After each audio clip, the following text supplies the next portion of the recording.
Oh, you went to the theater, you said tonight? I went to Broadway this evening. Yes. All right, cool. Yeah, and you saw The Roommate. Yep. The Roommate, All which is right. stars Mia Farrow and Patty Lupone. And I had two coworkers that went and saw this show earlier in the week, and Mia Farrow actually had COVID, so she had someone sub in for her pretty last minute. And because this is a two-person show, I don't think they had like, I don't want to say they didn't have understudies, but from my understanding, the person who had to play Mia Farrow's character, Sharon, had like a piece of paper and had to like read everything aloud to the audience, which I'm sure that was very different. But I think this was her first day back, and I was excited because I went with a friend and we did it through the Broadway Rush, $30, which is awesome. So anyone living in New York, visiting New York, check out the Broadway Rush. They're pretty affordable tickets for last minute or day of for the Broadway Rush. But this was, I believe, her first day back, if not second day back from COVID. And this is a brand new show. It just, or play, shall I say? Yeah, play show. It just was released, I'd say 3 weeks ago, and it's a limited run at the Booth Theater on 45th Street. It's about two women that are figure in their 60s, and one that's played by Patty Lupone. Her name is Robin. She's just moved or drove cross country. Well, I shouldn't say cross country, but yeah, she's driven across the US. She's from New York and she was living in the Bronx previously, and she wanted to get a new start, and she drives out to Iowa and contacts and is able to secure a room at this house who is owned by Sharon, played by Mia Farrow. And this show is really about two women, I guess middle age or past middle age, right, in their 60s, and they're really just trying to discover themselves in their own way, especially since their kids are older and they're both single on their own. And Patty Lupone plays this very edgy, badass type of character, Robin, who you learn has escaped New York and came to Iowa to really more or less reinvent herself. Whereas Sharon is a very, I'll just say she's a square. She's very by the book and never was someone that like took risks in life, was a stay-at-home mom. Her son, who is a designer in Brooklyn, so you learn she's she's very attached to speaking with him over the phone, and it seems like she only has her own previous title of mom as her identity and really never got to experience life and do things and say yes to things. And she's, from my understanding, or from what the show tells us, she's divorced and lives on her own, just lives a very regular life in the rural part of a rural area of Iowa. And she goes to her book club once a week, works at a gift shop once a week. And other than that, she's just kind of a homebody and doesn't have much excitement in her life until Robin arrives. And Robin is again, complete edgy New Yorker, has quite the edge on her. In one of the first scenes, she comes in with the box and she is ready to go and was like, would you like to have some food? And she's like, well, I'm vegan. So she brings vegetables. And then you learn that this woman also loves to smoke pot and cigarettes and, just the complete opposite of Sharon. And she really brings excitement into Sharon's life. And she also reveals, Patty Lupone's character, Robin, that she is a lesbian.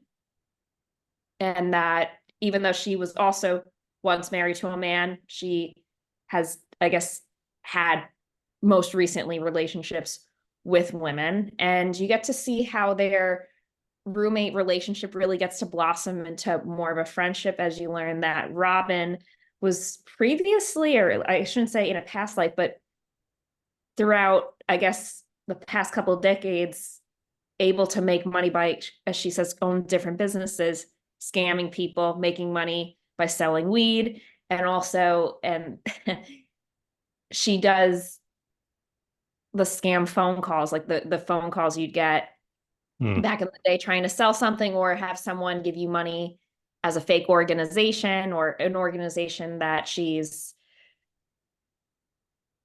pretending to be calling from. And because of this scam lifestyle and an edgy lifestyle that she lived in New York, I think she was trying to move past that by moving to Iowa. And of course, at this point, as Sharon gets to learn more about Robin's life, they get to learn about one another.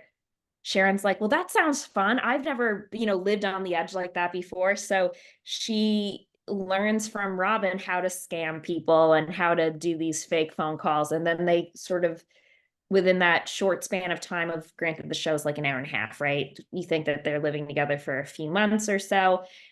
She gets a business going with her where she's baking these marijuana brownies. And then she starts selling the marijuana brownies to the women in her book club. And her life is now exciting. And for the first time in years, she goes on a date now, Sharon, since she's been divorced. And she's developing some of the habits that Patty Lupone's character Robin has. And she feels like a whole new woman. And she's becoming more independent and less reliant on just calling her son and feeling less alone and needy. So their relationship definitely blooms. And I think they bring out the best in each other in many respects and learn from one another. And even towards the end, I think you realize too, the way that they've rubbed off of one another has a lasting impact. So I don't want to give too much away, but really good, solid play, an hour and a half, two very well-known actresses on stage, and I can't recommend it enough. If you're looking for a good night out on the city, get yourself tickets. Even if you don't go through the lottery, you can find some fairly affordable tickets for this play. It is a limited run and it's good new content, something that makes you laugh and you're able to enjoy from start to finish. Yeah, it reminds me a little bit of, or sounds like it would remind me a little bit of. It's a little different because I think they're a little more well off. It's Jane Fonda and Lily Tomlin. They're both their husbands have worked together their whole lives, so they know Mhm. each other. They don't really get along. Like, um, Frankie is played by Lily Tomlin, and she's the pothead. She's the like hippie. She's all of that. And then Grace is Jane Fonda, who has had money her whole life. And she's very, well-to-do and very proper and prissy.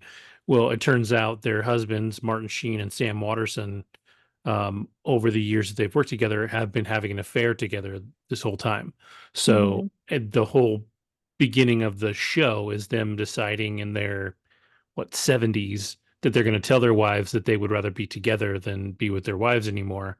So they split up, and that leaves Grace and Frankie kind of on their own. And so they reluctantly become friends and live together and all this. So similar in a way. I think Jane Fonda's character probably sounds like she's more proper than Mia Farrow's character. Um, but same idea, right? Like, because of the way that she lives her life, she's kind of sheltered, even though she's had a lot, had it pretty easy. She's sheltered. Um, Lily Tomlin's character is, wild and crazy and the pothead and all that stuff. So, Right. sounds similar. I think 5 seasons on Netflix, 7 seasons maybe actually. But that one's really good. It's really enjoyable. If you liked the show, the play, I'd say Yeah, check out Grace and Frankie. It's fun. It's really funny. It's got a great cast, and it's a fun um a fun premise that's, like I said, doesn't sound wildly different from the roommate, but definitely I'm sure different. for Uh sure. And I just looked up. I didn't. Mia Farrow is 79 years old. yeah, she's been around for a long time. Yeah, she was fantastic. They were both fantastic. And I had seen Patty Lupone in the production of Company, which is a musical Oh yeah. in 2022. I saw it, and I just have seen her more in a musical sense. I know she was Hmm. also in, I believe, Gypsy at one point and some other musicals, but yeah, both very good actors. Yeah, it's actually funny to, like, I don't really think of Patty Lupone doing anything but musicals. Like it's almost weird to hear her just straight Exactly. acting in a play, but yeah, Hmm. she's really talented. She's been around for a long time doing this, so Yeah. it's really cool. Yeah, definitely check it out if you're All right. in the city. Can't Cool. Well, recommend it. I will take your Patty Lapone and I will use her to transition to Agatha All Along, which is on Disney Plus. It just launched this Wednesday, I believe. They dropped the first two episodes. I don't know how many episodes there's going to be, somewhere between 8 and 10, I'm sure. Um, and this one is a carryover from the character that debuted in WandaVision back in, maybe it was 2020. It might have been during COVID that WandaVision dropped. And so her character was kind of the villain of WandaVision. At the end of WandaVision, she gets trapped back in this fake reality that she kind of just has to live in every day and doesn't know that she's living in that. Um, and then in Doctor Strange in the Multiverse of Madness, we see that Wanda kind of breaks bad and she goes a little crazy, and they literally like bring a mountain down on her to stop her from being bad. So at least as far as we know at this point in the Marvel universe, she's uh uh Scarlet Witch, Wanda Maximoff, is dead. And so what that means for Agatha All Along is that curse that she's been under to kind of live this life that's made up. She doesn't know she was a witch, she doesn't know anything. That curse is breaking. And so the first episode, if you never saw WandaVision, I just spoiled the end of it, so I'm a jerk. But if you never saw WandaVision, the idea of it was that um, at the end of Infinity War, um, Wanda and Vision are a couple, and Vision dies because of what Thanos does. So Vision's gone, and Wanda's broken over this. Like she didn't take it well, and she basically created this entire town full of people. And as the show goes on, like each episode feels like it's kind of dedicated to an era of television because she's trying to like idealize this life. So like the first one almost feels like an I Love Lucy episode. There's an episode that feels like a Bewitched episode. Like you can see it traveling through generations of time. Um, by the episode. And so the way that Agatha All Along opens, because Agatha is now under a new version of that same spell, it opens like almost like a True Detective kind of show, or a detective drama. She doesn't know she's a witch. She thinks she's a cop.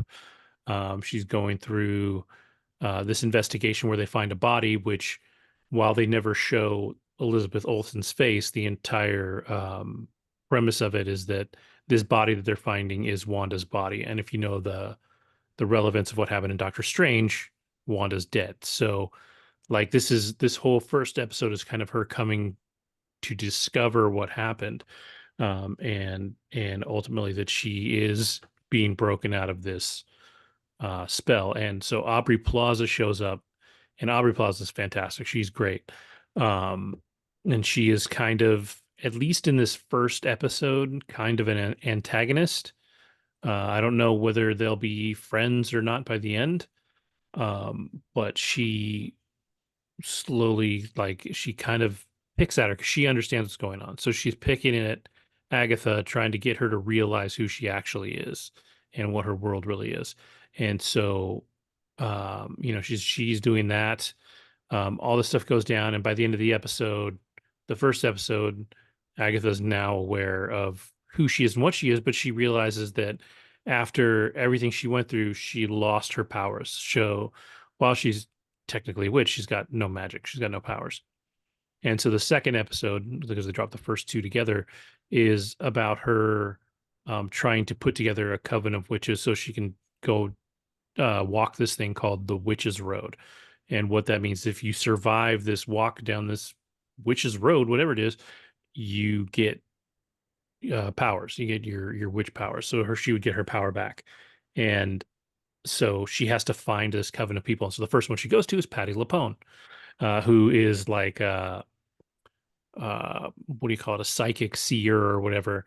And she's very corny, cheesy at first because she's trying to pretend like she's Agatha's trying to pretend like she's nobody. So she's trying to figure out if this woman will fit in what she's doing. And so, of course, Patty Lupone's character gives her a really cheesy reading at first, and it definitely has like that whole like scammer, like psychic vibe or whatever. And then they start to realize that who each other are and what they're trying to do. And so Patty Lupone is the first person that she brings in. And then they go out and they find a couple other people. One of the people she brings in is Deborah Jo Rupp, who played Eric's mom on she was Kitty Foreman on that '70s show. And she's hilarious. And so I mean they're longer than I thought they would be. So each episode I think is like 45 minutes long, 40 minutes long. Um, but it's been a fun start. Like I think it definitely I've seen a lot of people kind of complain about it, and if you're not thinking about it in the context of the things that happened before, it definitely feels a little confusing or a little cheesy, maybe.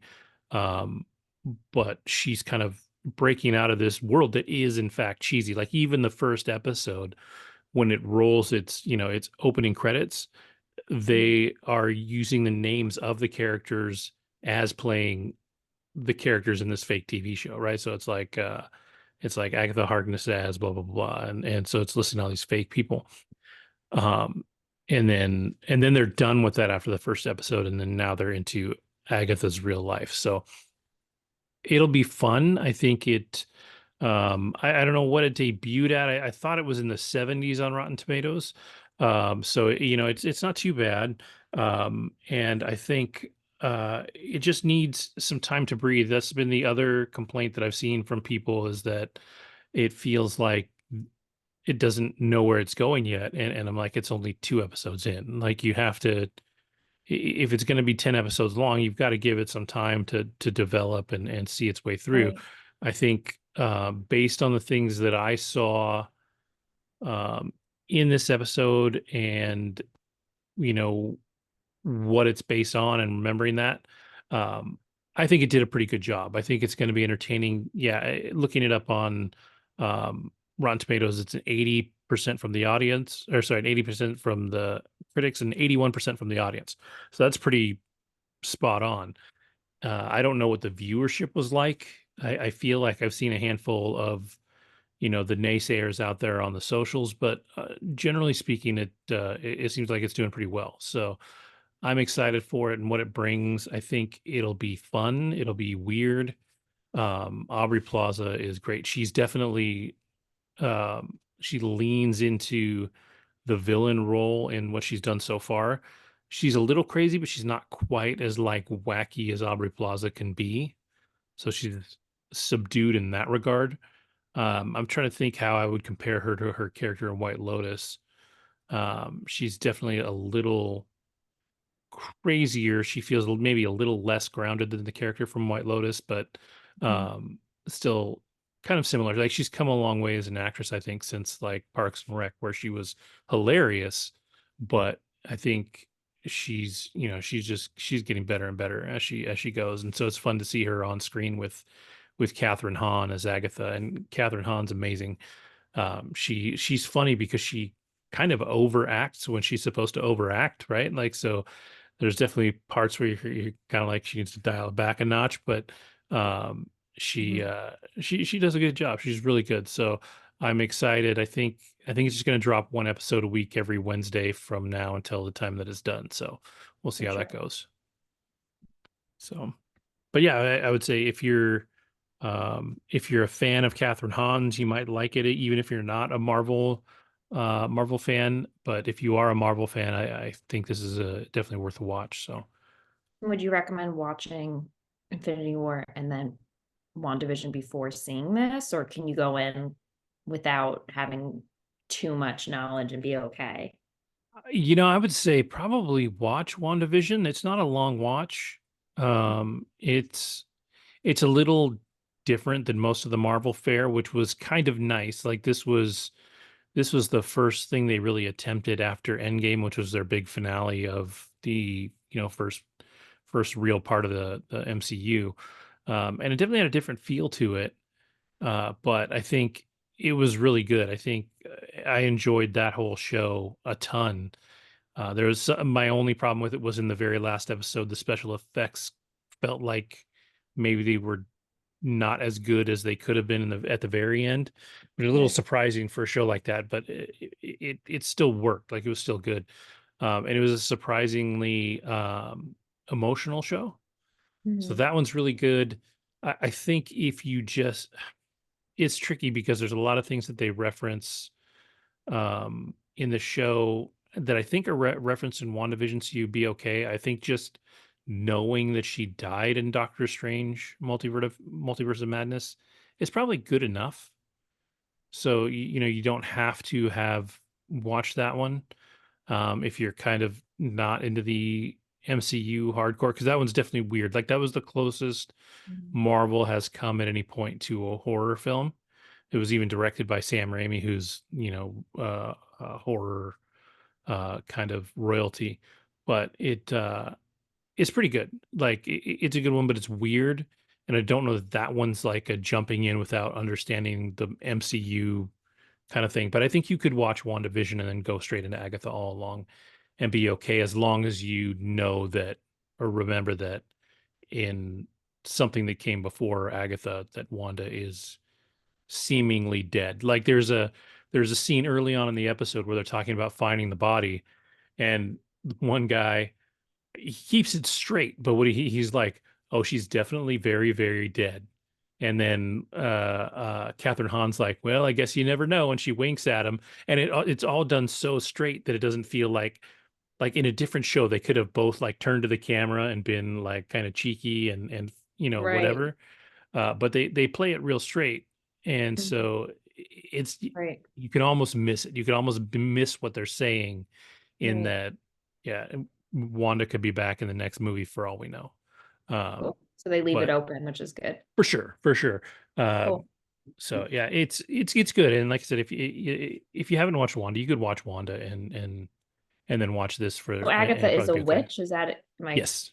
Okay. Yeah. Yeah, that's what the vibe I got from the previews and just all the marketing and seeing Yeah. here. Yeah. And so everybody that she's involved with in some way, at least for now, is a witch, other than like some of the more minor characters. So Patty Lupone's a witch.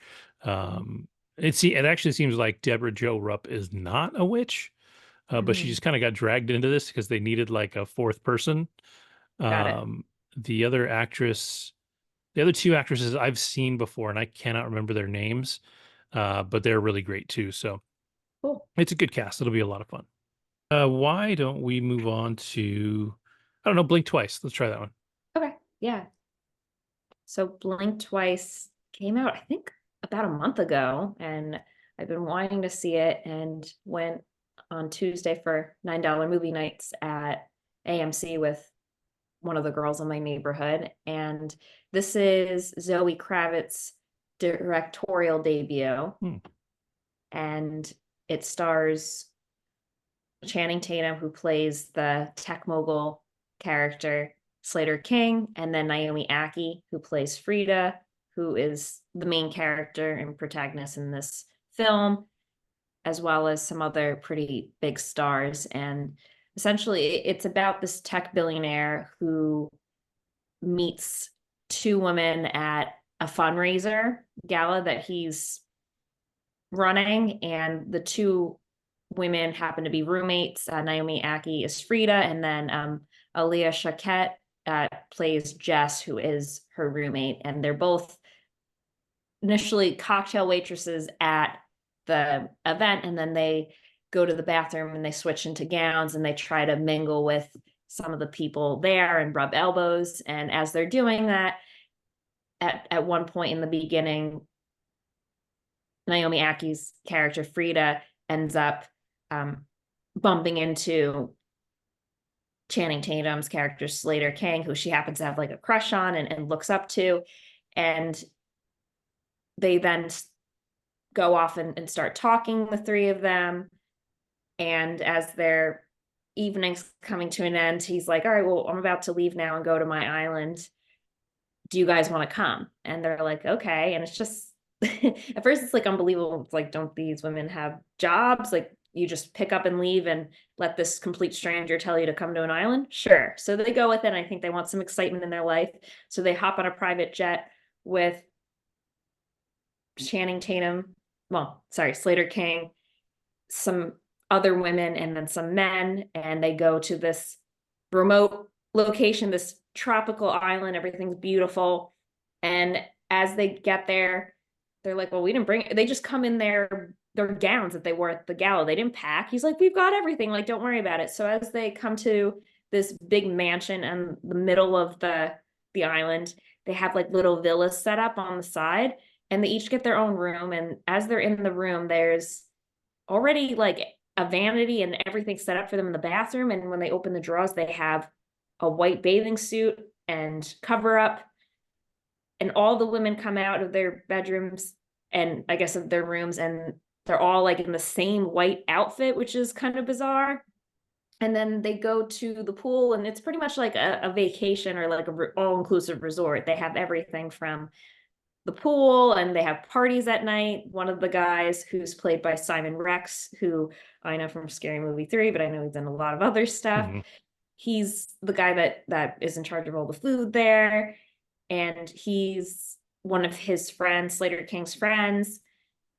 And each night they all drink and they smoke and they do drugs, and they wake up the next morning fresh out of bed, and they do the same thing over and over again. And it becomes to the point where it's like they're just partying every night and everything seems the same. Then they wake up and it's almost as if they don't remember what happened the night before. And after some time, her friend Jess, who's her roommate, Frida's roommate, gets a little bit suspicious. Like, why? Like, does anyone think it's weird that we're just like almost doing the same thing again and again each evening? It just seems a bit too familiar, like something's going on here. And as she questions this, she ends up getting bitten by a snake, and there's snakes all on the island. And it's pretty bizarre. And the next day, Frida wakes up, she is at breakfast, and then the guy said they're going to go fishing because there's a whole group of guys. They have people like Haley Joel Osment, who you haven't seen in, like, for me, I feel like it's been forever since I've seen him, and then some other characters. And then Gina Davis actually plays this woman who is almost like his assistant, Channing Tatum's character's assistant, and she's just kind of on the island and gathering people, and she plays Stacy. And she's just kind of overseeing things and making sure everyone is having a good time. And once the guys go on this fishing trip, they're like, let's have a girls' day. And as they're out at the pool, Frida all of a sudden realizes, where's my friend Jess? Like, where is Jess? And the three other women were like, who's Jess? Jess, my friend. And they're like, you weren't with a friend. You've always been here by yourself. And that's when it hits her like something's seriously wrong. And each day is pretty similar, where they get up every morning, they put on their white bathing suits, and then in the evening they each have like the same type of white dresses, and all the women will run to dinner together, and they're always running and they don't know why. And it just seems bizarre, this whole sequence. And then things get even weirder, because as you see every morning they get up, they spray perfume, they have like different things. And then she finds Jess's lighter that she's been bringing with her name Jess Renown. She's like, why would this be here if Jess wasn't here? So she becomes very suspicious herself, and then she's able to unravel why they're there. There's a trigger warning at the beginning of the film. There is sexual violence. After watching it, and while I'm watching it, I'm thinking there's just a lot of similarities between this and the Jeffrey Epstein scandal. And little did I know that. So Zoe Kravitz actually co-wrote this film and directed it, and a lot of the material used in the film was influenced by the scandal. where men take advantage of women. And if you haven't seen it, go see it. I don't want to give too much because I really do think it's something that we all should, well, I shouldn't say we all should see, but it is worth seeing. It is a psychological thriller, but without giving away and being too much of a spoiler, you find out that the women are, the men are all in on it, and the women are in a state of, well, they're forgetting everything that's happening to them on that island, particularly in the evenings. And because of this, they eventually are able, with certain mistakes that happen on behalf of the men, to regain some memories and then turn things around. So it's eerie, it's weird, it's chilling at certain points, and it could definitely be a trigger for people that who have experienced some form of sexual harassment, molestation, any type of domestic abuse. However, I think it is very eye-opening, and it definitely, and some people were comparing it to like Get Out, as well as like the Jeffrey Epstein all tied up and with the bow on top, and even Saltburn to some extent, because you have the Mm. haves and the have-nots. These women are all individuals that for the most part aren't coming from places with a lot of means, so they're very much so wooed by the men on this island who are friends with Slater King and Slater King himself. And you're able to see that everything in the end ends up working out to overthrow this imbalance of power. So go see it. It's very, very good. The reviews, I mean, Rotten Tomatoes, 74% from the critics, 69 from the audience. So fairly close, but overall, I really think Zoe Kravitz is onto something, and I look forward to seeing more of her own work down the line as well. Yeah, it looks like a great cast. Really Like you is. said, Channing Tatum, obviously. Aaliyah Shawkat, I'm familiar with her from the comedy that was on Netflix forever, um, with the Bloom family. Name escapes me, but it was on for a while. Mhm. And Christian Slater, obviously Simon Rex, who he kind, it seems like he kind of comes and goes, but he was like a big deal in the late 2000s, I think. Totally. Um, Adria Arjona, who's still, she's like an actress on the rise. She was just in that Hitman movie with Glenn Powell. Oh, okay. Um, I didn't realize yeah. that, but now it makes sense. Naomi Aki, I first heard about her. Well, first of all, she was in the Whitney Houston film, which I didn't see, but apparently she crushed. But one of my favorite shows I've ever seen in series is End of the Fucking World, and she's in the second season, and she plays Mm, like a very crazy character. So seeing her as the protagonist, as someone who's innocent, who doesn't have like a malicious drive, it's definitely quite a distinction in character. So this woman has range, and she's on the rise for sure. that's good. Yeah, and then Haley Joel Osment, who I saw last in The Boys, I think. He has Okay. a small part in there. Gina Davis, like you said, Kyle MacLachlan. Hmm. So yeah, a really great cast. I've heard interesting things about it. Like I definitely have seen like Yeah. critiques on both sides. I mean, it's a 6.7 from the or on IMDb also, so it seems to be falling right in that range. So pretty solid. And yeah, I think it may be a little heavier than people were expecting. I think that was maybe the Yes. problem. And I can see, with the trailer, um, how people, even just from the trailer, you can compare it to Get Out. There's some bits of the trailer that feel like very Get Out ish. Yeah. So that's interesting. I think too. I think what made this movie such a surprise for people is I think it just people didn't quite get what it was about from the trailer, which is almost better to me. I would rather see a trailer that is interesting and maybe not know what the movie's about and then go see it and then be 100%. surprised and taken back. So, There's definitely a like a big twist. And I mean, I was told ahead of time that there was going to be a trigger warning about sexual violence and all, unfortunately, what you see in the Hmm. film. You don't get that from the preview. You wouldn't know any of that. So, Yeah. I mean, at the beginning of the film, there is the trigger warning.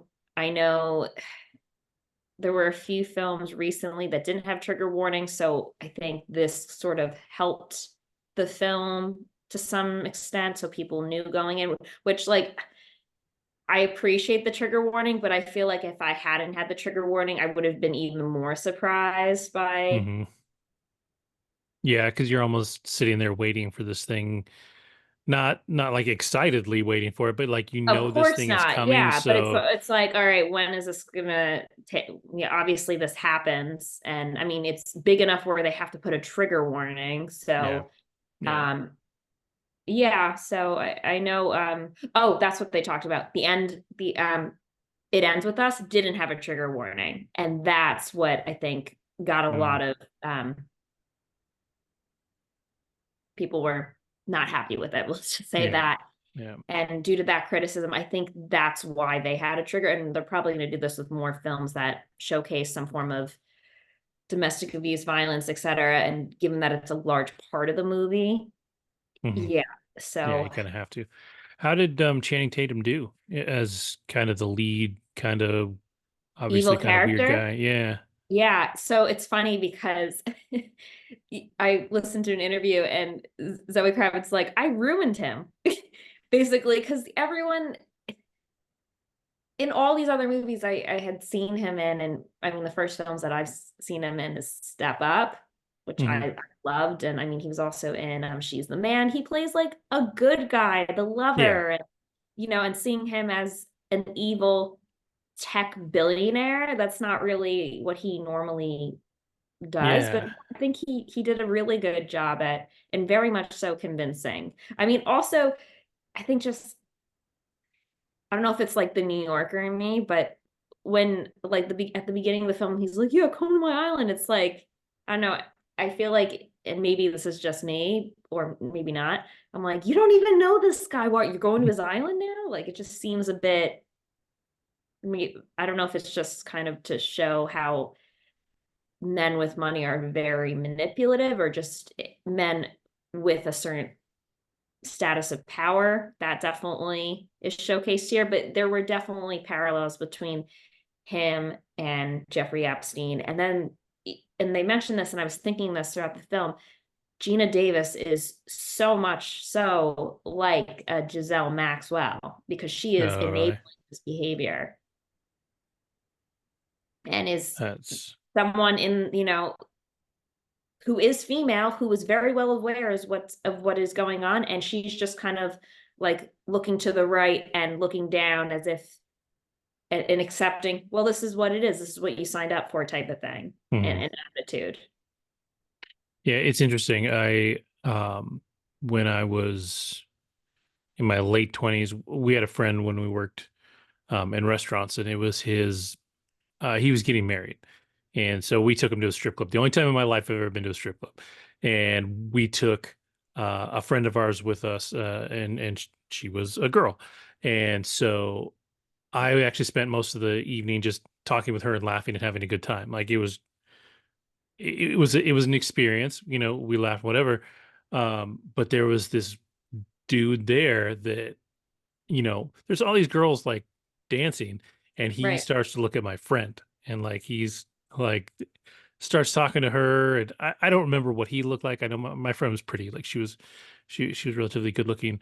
And like the dude literally like asked her if she wanted to go on a vacation with her. Like he had just met her, and he was like, "Do you want to fly to place whatever?" He's like, "I'll pay for everything, do the thing." And I'm like, if a girl falls for this, like this is what like this movie is what's going to happen. Like it's it's weird that people think that if they have money they can do this. And like part of me wonders, if they think they can do it, have they done it before? Have they been successful? Like, does this actually work? It's really kind of scary. And I'm Yeah. sure to a degree, if you try it on enough people, you'll find the one person that will say okay, and then Yeah. it's like sales, right? You offer, and then Never somebody seen. bites, and then you Yeah. go with it. So definitely scary. Like it's something, maybe this um movie for those that haven't gone through this will be a little eye-opening to the things that are, Right. Or out at there in the least be world. more alert to how people approach you Hmm. and better recognize someone's intentions, or even if they're not intending that, just slow your roll. I Yeah. don't know you. Yeah. Money and power make people look past a lot of things just in general, like, and then you end up in a bad situation. So hopefully, You can end up in Neverland. yeah, exactly. So Yeah. yeah, interesting one. Yeah, I'm excited. Well, I don't know about excited, again, probably the wrong word, but I'm very I curious to mean, watch it when it releases on streaming. it was good. It was So good. Very good. Definitely not what I expected more. Well, I had an idea because of the trigger warning, but mhm. definitely not what I initially from the trailer. Absolutely not what, like, you start, I don't know, based on the trailer, I'm thinking, oh, like there's some paranormal Yeah, activity going on here. Like, no. No. very grounded. Yeah. So it's yeah, it's bad. But fascinating to watch. And yeah, I mean, it's still in theater, so clearly it's doing well, and it's been a month. Whereas I feel Yeah. like recently things like maybe a week or two, and if it's not doing well at all, you find it on streaming like within a month, or Hmm. maybe just after a month. So Yeah. yeah, people are buying tickets and they're seeing this thing. Yeah. I'm happy for Channing Tatum to see him kind of break out, because to me, like, I know he was like kind of the stud early in his career, but a lot of things he's done recently have been like kind of goofy and comedic and, Right. lightened up, which is great. Like, and he's good at that. Even when he appeared in Deadpool and Wolverine, like, he was funny. And Mhm. so uh seeing him stretch himself, I think, is really great for him as a career. I And to agree. see if Zoe Kravitz was able to bring this out of him when he doesn't usually do this, that says a lot about her directing too. So that's a good thing. And I mean, they're an item now. They're engaged. Oh, are they really? Oh, that's awesome. This That's movie awesome. brought them closer together, and I know she had mentioned in an interview she started writing this in 2017, or coming up with this idea, and then she casted this great group of actors and actresses. And yeah, Yeah, she got a hell of a cast, that's for sure. yeah, I was pretty surprised, because I feel like, I don't know, especially when it comes to actors jumping into directing roles, and particularly things that are psychological thrillers. I was definitely pessimistic a bit, like, going in, but I think she did a very good job, and I'm excited to see down the line like what she has in store, because she has a good eye. Yeah, Especially that's if awesome. she wrote it too. Yeah, cool. Well, I will use Zoe Kravitz, who was in the Batman, to segue to the Penguin, who was also in the Okay. Batman, although Zoe Kravitz is not in the Penguin, at least We're so doing a far. lot of connections this evening. Yeah, We're yeah. I'm like Patty Lupone trying and to then trying to Zoe weave. Kravitz. I like it. Um, and so yeah, she's actually not in the Penguin, so it's a very loose transition. But Yeah. the Penguin is based on the character of the Penguin from DC Comics, but also the Penguin as he was played in the Batman with Mhm. um, Robert Pattinson. And so this story takes place after the Batman. So at the end of the Batman, there's the whole thing where the levees break and kind of the city kind of floods in part of the city. Right. And that's sort of the end of the movie. Um, this is about the kind of the mobs of Gotham trying to, rise up under this, because I don't know if I don't remember if it was in the Batman or if it happened, afterwards and they're applying it, but Carmine Falcone, one of the main characters, main bad guys in that one, um, is killed. And so now we have this kind of power vacuum in the mobs in Mhm. um in Gotham, and Oz Cobb, played by Colin Farrell, which is ridiculous. Like Colin Farrell looks insane in this because it's just like it's not Colin Farrell. Like Colin Farrell is like a dreamy dude. Like he's a Yep. handsome guy. And then you look at what they did to him with prosthetics and stuff. He is 100% not the same person. Like people joked about in the Batman how the Penguin looks like Richard Kind, like the actor. Like you could have cast Richard Kind, put like a little scratch on his face and been done, and he would look exactly the same. But Richard Kind is usually a more comedic actor and kind of a character actor, so I don't think it would have been a fit. But it's just funny that the look is there because, like I said, Colin Farrell, he's a handsome guy, and so he doesn't sound like Colin Farrell. He doesn't look like Colin Farrell, um, Right. but I mean, he does a great job. And so this first episode aired, I think, on Thursday, and then from going forward, it's going to air on Sundays. They're going to do one episode. This episode was a little over an hour. So, that's the thing too. Like with a lot of this TV that we're seeing that's getting made, they're almost movies, right? Like the length is just barely shy of a movie each episode, so it's kind of crazy. But this one, it opens up as Oz has always been an underling, like he's not a main crime boss. Mhm. Now in DC Comics, over time, the Penguin has always been one of the big bosses. So this is, definitely an origin story of this character, and he wants to take his spot. Like he wants to move up. And so he's got to fight dirty and play dirty to get to the next level. And we're only one episode in, so I can't say, that the whole thing is brilliant or whatever. This first episode is really good. So Oh yeah.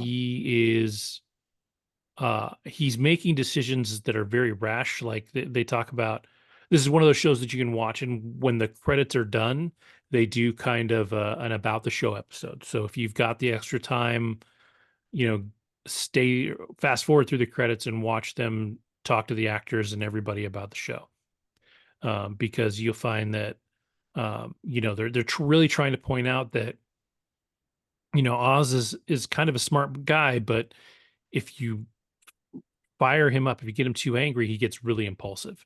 And that's like his Achilles heel. And so he Mhm. does something really impulsive in the first few minutes. And the opening scene is fantastic, great dialogue, and everything. And he kicks it off just in a great way. And so he goes through this thing, and he leaves this place that he was. I don't want to say what happened. It's not really a spoiler, but I don't want to give too much away. But he leaves this place and he's going to get in his car, and his car is being this group of kids are trying to steal his tires. He gets out there before them. He goes and shoots at them.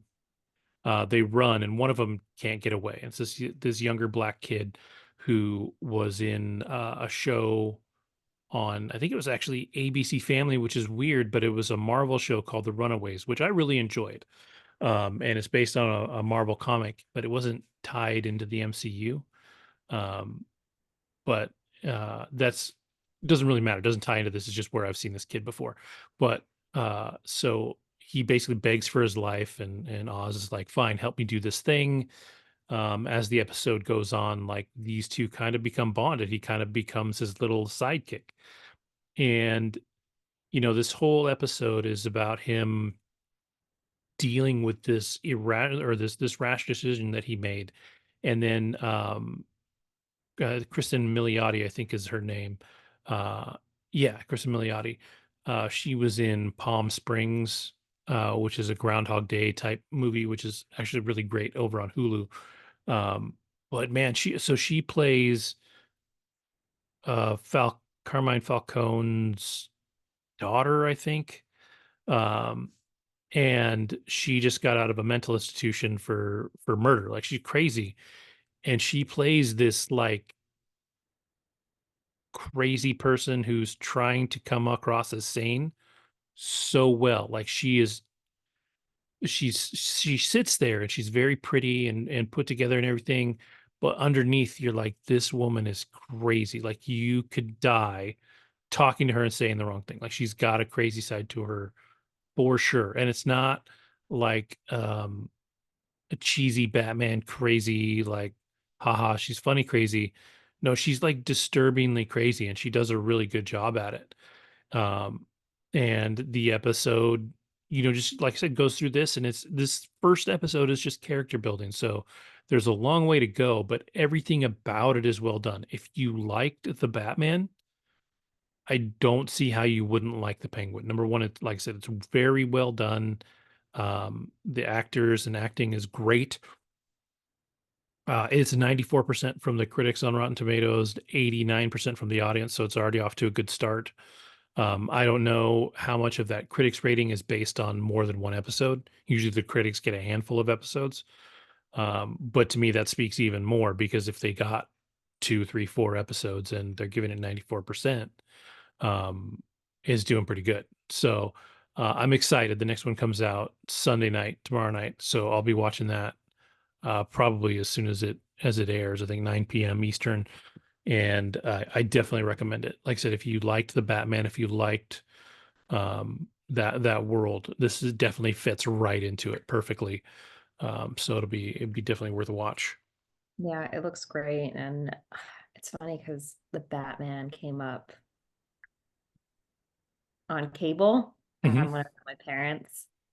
And I was like, I haven't seen it since I first watched it, which I didn't see it in theaters, but I saw it, I guess, a couple months after it came to streaming or television. I can't recall, but I really enjoyed it. I thought it was very good. I know a lot of people were hating on Robert Pattinson immediately, being like, I can't believe he's Batman. Why are they choosing him as Batman? And he did a I great loved him. job. I thought he was great.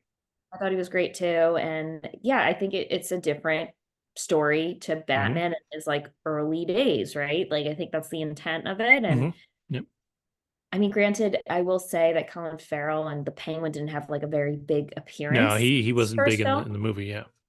I mean, I wouldn't even had known, honestly, that he was the Penguin Mm. unless, I don't know, I had read about it ahead of time because he doesn't look like the traditional Penguin. Like he has the point, he doesn't look like Danny DeVito Right. from years prior, Right. they just make him like kind of a gang member or a gang leader, right? That's really Yep. it. That's Yep. all like he would be to me. I wouldn't be like, oh, wow, that's the Penguin without knowing and reading the cast ahead of time and saying, oh, okay, this guy's playing the Penguin. And, it's almost like foreshadowing for future things like the show. Yeah. I'm sure future movies he'll be in as well. Yeah, and he's got that scar. It definitely makes his nose look a little beakish.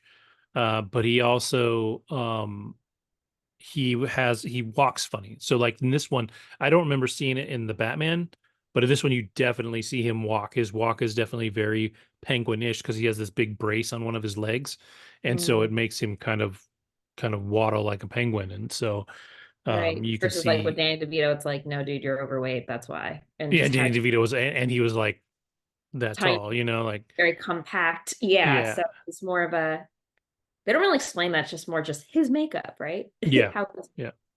So created. yeah, it's good. It's definitely a good start. I'm excited to see what comes next. Things like this make me excited for what's going on with DC coming up, even though this technically isn't part of what James Gunn is doing.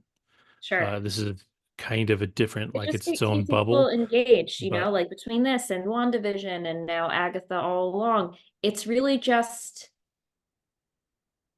allowing the tree to make more branches, right? mhm, And give yeah, more dimension to the Marvel and DC universes. yeah, yeah. I'm excited for where both of them are going, to be honest. But yeah, the Penguin worth the watch for sure. Totally. So. All right, cool. Well, you then we'll go back to you, and you watched The Uglies on Netflix, right?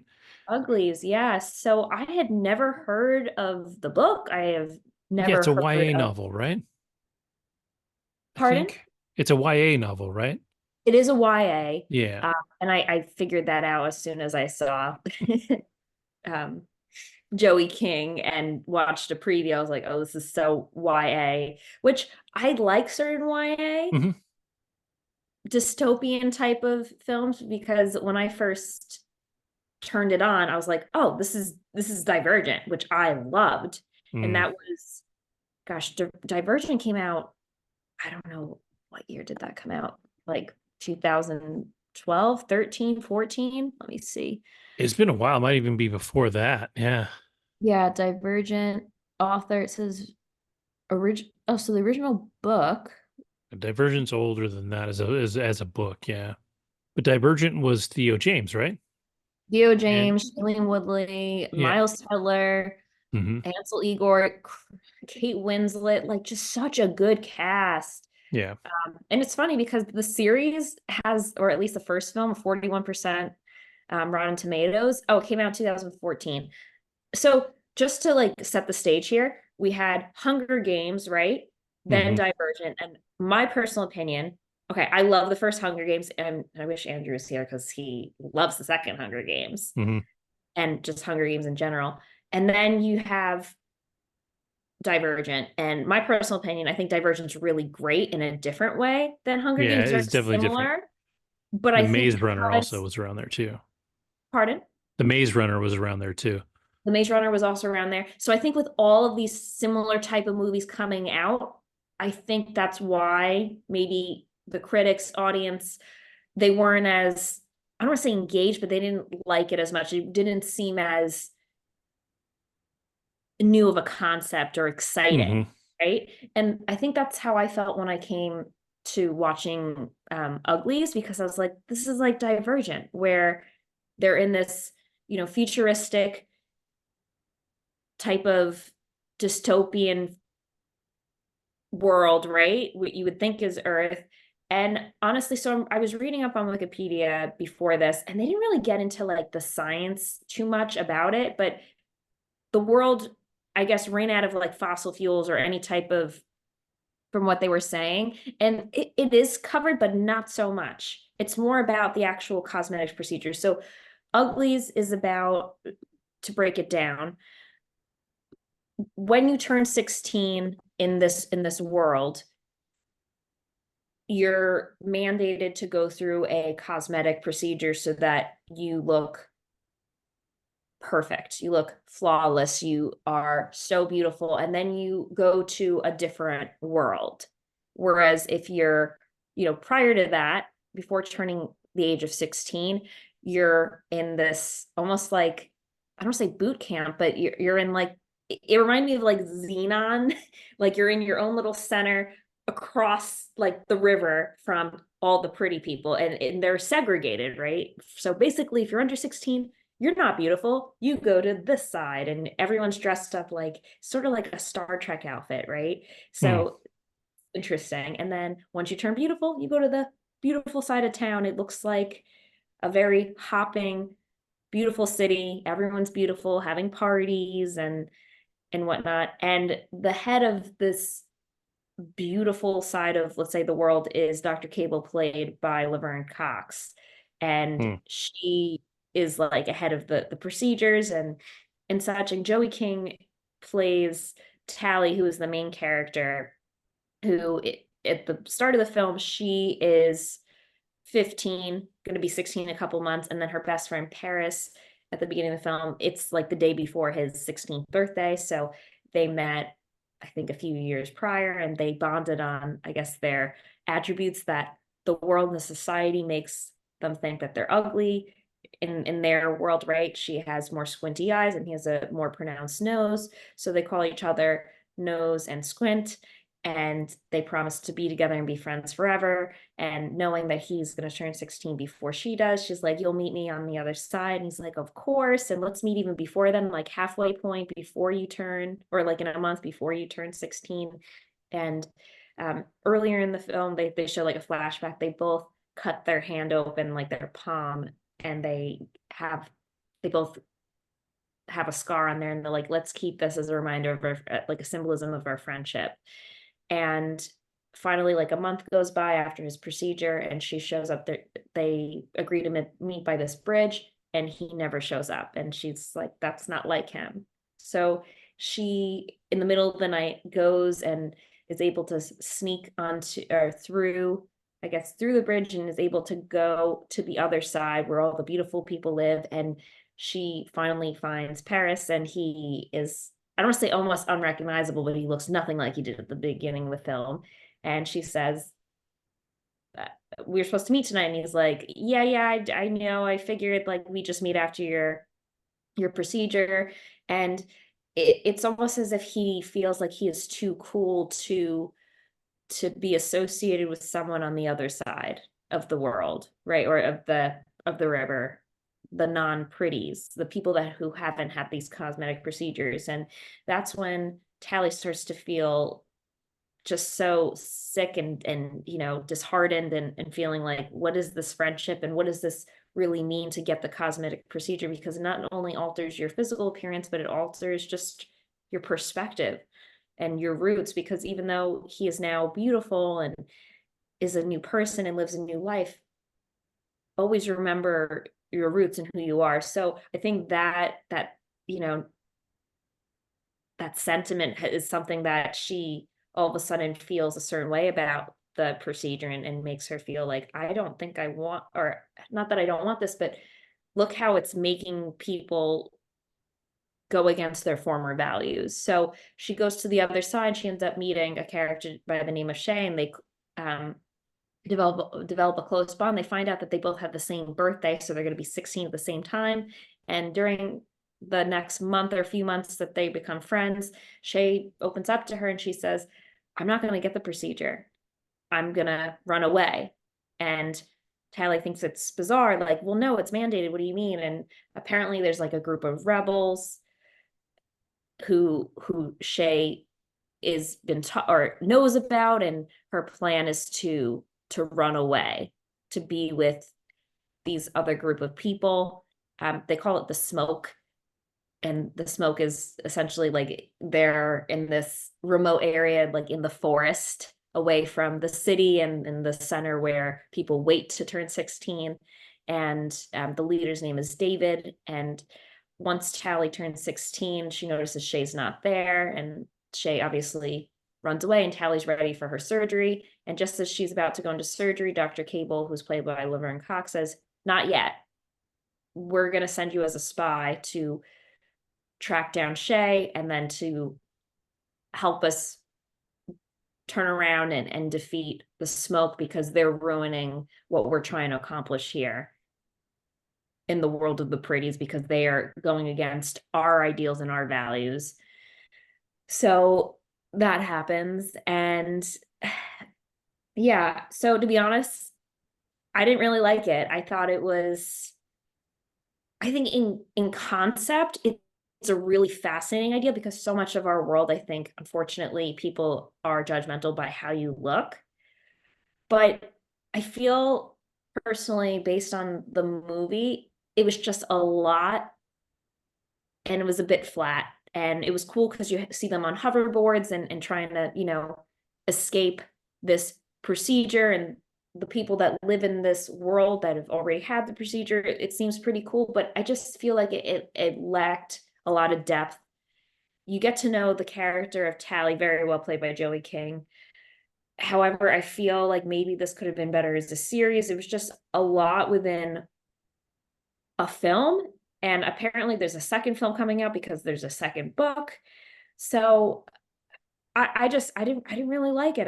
I thought I would like it. And I don't know, I liked Divergent more, but I feel like Divergent had a lot more characters, a lot more of a mission and an end goal, whereas this was, okay, just don't be pretty. And then towards the end, she ends up going through with the procedure after all that. It's just, I don't know. I didn't find it that fascinating. It didn't really stick with me. So yeah. And I mean, after a coworker actually recommended it, he told me he started watching it, and it came up on my, new on Netflix recommended watches. But Rotten Tomatoes, 15% from the critics, and from the audience, 47%, which, pretty low on both ends. And it makes sense. It just didn't seem to have like too much life. The background, the special effects, where they're shooting it, and granted, a lot of it I'm assuming is, computer generated, which looks beautiful and nice on screen, but it just seemed like too much for something that could have been more simplified. And I don't know, it didn't really stick with me. Yeah, yeah, it doesn't look like it did all that well. It's even on IMDb, it's a 4.8. Um, Yeah. yeah, it definitely, has that YA look and feel to it. Um, Which could and be good, right? yeah, for Because sure. Divergent, great. And Hunger Games, also really great series, also YA. Yeah. But I don't know, this just didn't, I wasn't intrigued throughout the film where I was with, I was really invested in the characters when I saw Hunger Games and Divergent. This, not so much. Yeah. Yeah, I might still give it a shot. It reminds me of a show that I watched that didn't make it. Um, I think it was called Utopia. Maybe it was a CW show a few years back. Um, but yeah, it's an interesting idea that I've the book I think was a bestseller or was really popular, I guess. So, Yeah. it sounds like something that just they didn't do a good job of the translation. I looked at it and it was directed by Mick G, who is definitely a substance over, or sorry, a style over substance director. Hmm. So it's very possible that, that may have been the wrong director for this. Like he did the Charlie's Angels movies, um, with Drew Barrymore and those. And um, Right. I think he started his career doing music videos. Like he definitely has a certain aesthetic. And I think if this movie should have been smarter than it was, he probably wasn't the right director for it. Yeah. And the book series is written by Scott Westerfield. So it's Yeah. yeah. I mean, it kind of looks like you could miss it, but at the same time, if they're putting out another one, Hmm. or if you read the book, that I wonder if you've read the book, if it's worth a watch because that Rotten Tomato score tells me, at 15%, they're probably, again, like we've talked about before, they're probably comparing it to the book and pretty Yeah. unfavorably because while the audience doesn't seem to like it very much, right? It's in the, in the 40s and a 4.8. Um, a lot of the audience is probably watching it without the context of the book, or at least some of the audience Yeah. is watching it without the context of the And book. interestingly enough, and I'm just looking because I'm all about timelines. This was written in 2005, Uglies. Divergent was, okay, publication date 2011 and Hunger Games 2008. This was written It's the before that, before them. before Yeah. both of them, Hmm. which is fascinating. It took, I wonder if it's because, and granted, I don't know the book sales, but Hunger Games was super popular. I also remember Divergent seeing people hold up a book I had never Mhm. seen, at least that I recall, right? People picking up Uglies in 2005. I was middle school going to high school. That's not a book that I recall people reading. I do Yeah, remember in I've never heard of it. reading Hunger Games 2011 when I was in college. Yeah. Yeah, like to me, the kickoff of that whole genre was probably Harry Potter, right? Like Harry Potter was Totally. definitely, and like I remember people lining up at midnight for the bookstore to open to buy Harry Potter Oh books. yeah. And the And then, movies after that, yep, it just, I mean, the whole franchise, it's just a yeah, moneymaker. But yeah, I think this was kind of a flop for me. It didn't stick with me. Sort of like Maze Runner. Honestly, I saw the first Maze Runner and it just seemed like a complete drag. I was just like, "Ugh, see, I really liked the first Maze Runner, really?" and I don't remember liking the sequels, but I remember really liking the first one. Yeah. Um, and funny Seems enough, like I was watching The Gentleman recently, and I was trying to figure out where I recognize the girl from, in The Gentleman, and she's the girl from Maze Runner. Maze Runner.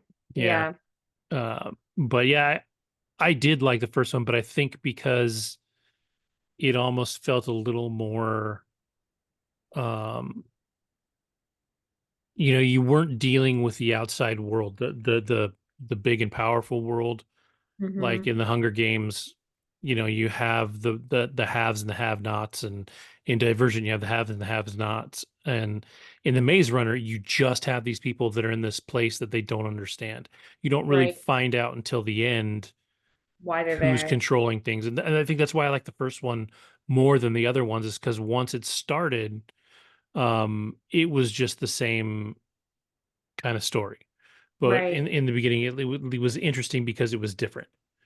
for sure. Um, and that's what I think I enjoyed about the Maze Runner more than the other ones. But yeah, it's too bad about this one. I like Joey King. I liked her. She was in Bullet Train.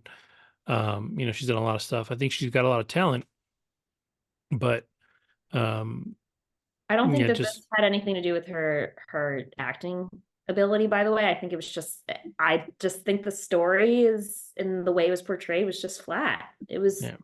It wasn't interesting, and it should have been interesting, right? Because we're so, as a society, focused on retouching and aesthetics and Hmm. making ourselves more beautiful, right? So you would think that this would be a complete hit, but it just wasn't. It really wasn't. It was like almost too much of a focus on the effects. I feel like if you took out the effects and maybe made it like this could have been actually, this is what I think. This could have been a fantastic and there probably is like something like this Black Mirror episode. Yeah, This the could have been a Twilight Black Zone. Mirror episode, There's a Twilight right? Zone episode where it's all about beauty and everybody looking better. And there's this woman there, she's getting plastic surgery done the whole episode, and they Mm-hmm. pull off the mask and she's beautiful, right? Like she looks beautiful, but everybody tells her she's ugly because everybody that is looking at her has like pig faces, and that to them, like, that's what's beautiful, right? So you put this woman that we think is beautiful after Right. this whole episode, and it turns out, because the perspective is shifted the other way, she's ugly. It's a classic black and white Twilight Zone episode. So the story's been done, and I think it can definitely be done again. Like, there's no reason it can't be done again, but the idea behind it is not new, and I don't think it should be. Like, you should always Right. be looking at what we're basing our opinions of people on. Totally. um but yeah, I think it's not the newest concept. So if you're going to do it, you got to do it right. You got to make it feel original and special and neat, and it sounds like this just didn't Right. didn't quite do that. Yeah, no. It's just bad. It's just I was so looking forward to it and my coworker was like, "It's good." I was like, "Oh, I'm ready." And I'm watching it. I'm like, "This sucks." This actually, I shouldn't say sucks, but I was, I was not engaged. I was like, "Is this almost over?" Like I just was not about it at all. Yeah. Such a shame, but oh well. Yeah, well, it probably will still get a sequel, so we'll see how it does. Netflix is weird though. Netflix is big on the numbers, so if it doesn't do well numbers wise, They won't do it. they Yeah, may not actually make the second we'll one. So see. we'll see. All right. Well, I will move on then to the last thing that I watched. I guess I'm closing out the show with it. Is I have always wanted to watch the Happy Death Day movies. There's two of them, and we're getting into spooky season here and horror movie season and all that stuff. So, I've always seen them touted as these slasher horror movies that are a good fun watch. And for whatever reason, like, I never saw them streaming anywhere or whatever. And I finally was flipping through stuff and I saw it advertised on Peacock, I believe is what it was on. And I was like, okay, well, I'm going to watch the first one. So I think maybe Wednesday night, Tuesday night, I threw on the first one, September 17th, whatever that was. I threw on the first one. Um, and that's only relevant because her birthday is September 18th, and that's when both movies effectively take place. Mhm. Um, and while these are slasher movies for sure, like they're kind of in the vein of Scream or something like that, like there's a mysterious murder person going on. Um, The baby face, yeah, like this is which is this weird. is more of a comedy than anything else. Yeah, like the whole baby face thing, like it has something to do with the school. I feel like they never really explain it. Like it's like almost like it's their school mascot or It something. is Like the it's school mascot, which is like very which weird. is But weird too, right? Yeah. And so the gist of this story is this girl wakes up in some dude's room. She doesn't know how she got there. And she's super bitchy. Like, she's a sorority girl. Princess. Yeah, like, and she's bitchy. She's like she's mean to everybody. Nobody likes her. And so it's like that's how the movie goes. So she gets murdered that night. And when she gets murdered, she wakes up the next morning back in the bed in this dude's room. She doesn't know. And so, as it starts to go on, she starts to realize she's really reliving this day over and over and over again. And every single time she's getting murdered. She doesn't know who it is. She's trying to figure out who it is. But the problem is she sucks. So like it could be any number of people because she is, just Not not well been a liked. great person. Yeah. And so it's really a character development movie. And honestly, like I loved the work this girl did. She was so funny. And as she gets better, like you kind of accidentally fall in love with this character. Like she's just fantastic. So the whole first movie goes, and this dude whose room she keeps waking up in, um, he's a dork. Like he's not the guy she's supposed to be with. But as she starts experiencing this day over and over and over again, she starts to really kind of find out who he is, and she falls for him. And he's the one that each day is kind of she can get him to believe what she's going through. And Right. so once she can convince him, he starts helping her work through it and figure it out. And, the overall murder doesn't even matter in like the context of the story. Like you figure out everybody involved with trying to kill her or whatever. But it's really now become this Groundhog Day movie where it's not really also going to end until she's a better person, right?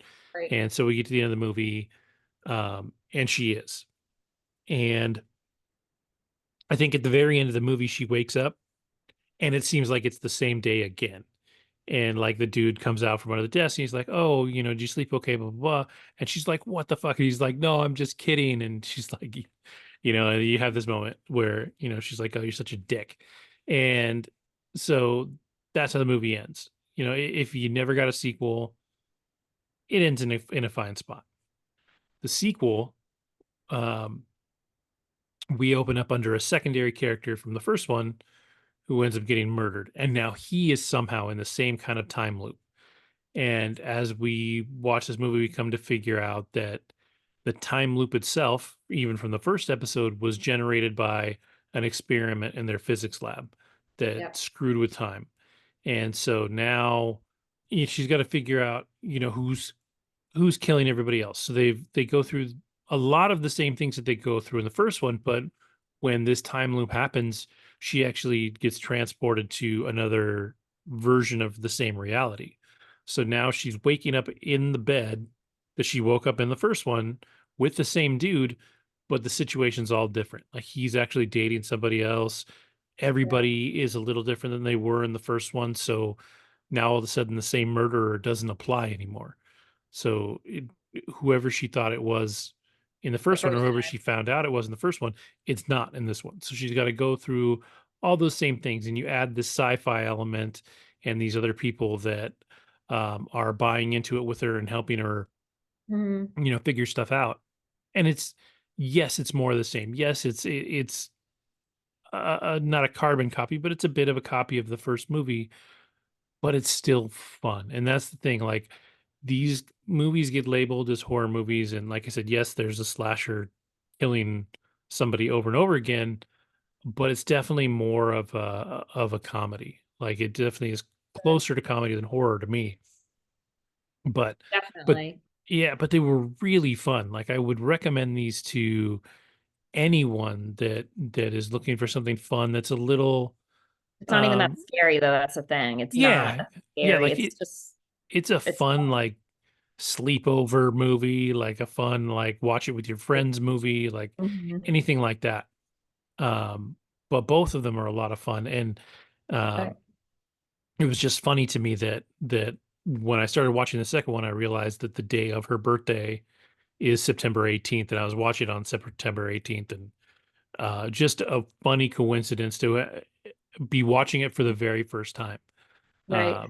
And like I said, I really, really, really enjoyed the movies. I think the lead actress was great. I think it was. I don't know why she's not in more stuff after this, because it felt like Mhm. a breakthrough role for somebody in those type of roles. Like I feel like she should be everywhere. Oh She yeah. is in something that just came out, but I think it's a smaller role. Hmm. But yeah, she's a lot of fun, and I think they're still trying to work out a third one, because I think there is a third story that they want to tell, and that'll be super interesting if they do. So um, I would be very excited to see that. But I would say to anybody that is looking for something fun, it is definitely fun. I Definitely. think I think they're rated R probably for the murder aspect of it. Hmm. But it's not like anything that is so over the top that you couldn't watch it, No. with mature teen kids. Like I would watch it with all of my kids if they wanted to. There is one scene where she walks out of the place naked. You don't see her front, you only see her from the back. You might get some butt cheeks, but that's it. Like that's the closest you get to Hmm. anything over the top. There's no sex in it. There's nothing anything that makes it wildly inappropriate. So yeah, you could easily watch this with a group of teens and be fine, as long as Right. you're okay with the slasher bit, which still even doesn't feel over the top compared to some other movies. So Right. It's not like a scream situation. right, right, yeah. And if So anything, like she gets stabbed, and then it's like the next day, like you mhm. hear the radio of the next day, sort of like Yeah, just like Groundhog Groundhog Day. Day, It how he was good opens. though. Yeah, It's funny. it- So I was telling you this in the pre-show. I was in Brooklyn, living in Brooklyn at the time when the first one came out in 2017, and I just remember seeing the posters and the ads for it everywhere in all the subway stations with the cake. And I'm like, oh, I don't know if I'm going to want to see this. This is so scary. And then finally, a few years later, I saw it. I was like, this is what I was afraid of. Like, this is so funny and good, and not what I expected it to be at all. But yeah, the girl, she's really funny and, yeah. and good. She actually reminds me of Jenna Marbles, the YouTuber, a bit, like Mm, just her look and her, I think, approach to comedy too. So yeah, I agree. She should be in more content. I hope yeah, they cast her in more yeah. film, movies, TV She series. reminds me a little bit too of a meaner version of um Blake the girl Lively. from Community. No, from Oh. Community. I can't remember her name, but she was kind of the ditzy one in Community. But Mhm. um, this is definitely a meaner version. But Yeah. Well, as she's she a goes through, complete bitch at the beginning, but oh, if she's the anything, worst. she's just not a good human, and it makes sense why like everyone hates her. I mean, Yeah, I think I don't know if she's dating someone. I know she was like hooking up with her professor at one point too in the yeah, first film, yeah, and he was someone who they were suspicious of could have yeah. been the murderer. And then he comes back in the second film. But yeah, the second film I didn't like as much as the first film, because then they brought in that like aspect with the time machine Hmm. situation. Which I was like, oh, this is just a lot. I thought it would have been fine as just having one film, but yeah, she's really good. I did enjoy it for Yeah, sure. So she is definitely the reason to watch both of them. She really does a really good job. So she does. She I does. So better than I thought it was going to be when I watched it. Completely, like, even if you watch the previews, you think this is going to be a very scary movie, and it's not at all. yeah, yeah. Like I really was looking for a horror movie, and while It's not a this horror didn't movie. didn't fit that bill, I had a really I don't good even time think it's a watching that. slasher. Like, okay, like someone's after. It's just more of like a comedy, and it's like a spookier version of Groundhog's Day, where Yeah, she just dies by being stabbed by a, a crazy baby looking costume person, who you have to figure out who it is. yeah, yeah. So, And to be fair, I think like through a good chunk of the first one, you're probably wrong when you're guessing who it is, which is fine.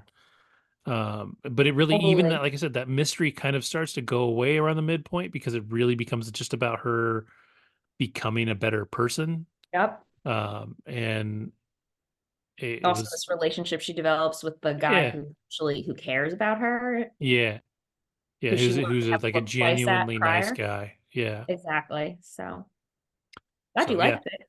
Yeah, me too. I once I realized that it wasn't scary, I was like, I don't know, where this is gonna land, and then I just loved it. So Really good. uh, definitely recommend them. So all right, cool. Well, with that, I don't have anything else.